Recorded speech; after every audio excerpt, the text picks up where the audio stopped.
आपल्या आजूबाजूची लोक ना खूप मजेशीर आहे. मजेशीर ह्यासाठी की तुम्ही काही केलं तरीही ते तुम्हाला जज करतील, त्यांची मतं तुम्हाला सांगतील, त्यांचे जजमेंट पास करतील. आणि तुम्ही काहीही केलं नाहीत तरीही ते तुम्हाला जज करतील, त्यांचे जजमेंट पास करतील आणि बोलत राहतील. पण आपल्याला करायचं काय आहे माहिती आहे? आपल्याला आपण जे करतोय ना ते करत राहायचंय, स्वतःलाच कायम मोटिवेट करत राहायचंय. एखादा जर मोठा बिलेनियर माणूस असेल, ज्यानं खूप आयुष्यात पैसा कमवला, जो सक्सेसफुल आहे, तो तुमच्या छोट्याशा बिझनेसला ना कधी हसणार नाही किंवा त्याबद्दल कधीही जजमेंट पास करणार नाही. कारण त्याला माहिती आहे की ह्या छोट्या बिझनेसमधूनच एक मोठा बिझनेस उभा राहू शकतो.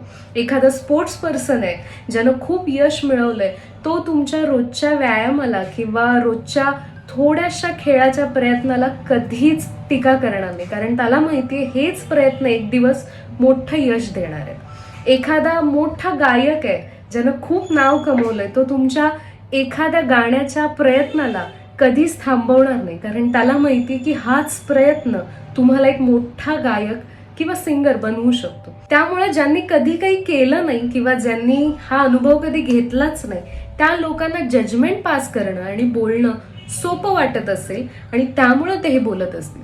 त्यामुळे ह्या लोकांच्या जजमेंटकडे, टीकांकडे, टोमण्यांकडे कमी लक्ष देऊन आपण आपले प्रयत्न सतत चालू ठेवूया आणि आपल्या प्रयत्नांना अजून वाढवूया. स्वतःला कायम मोटिवेट करत राहूया.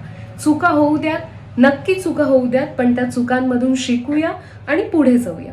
स्वतःचा आधार बना, स्वतःला मोटिवेट करा आणि येणाऱ्या जजमेंट्सना, येणाऱ्या मतांना, येणाऱ्या टोमण्यांना हसत हसत बाय म्हणा.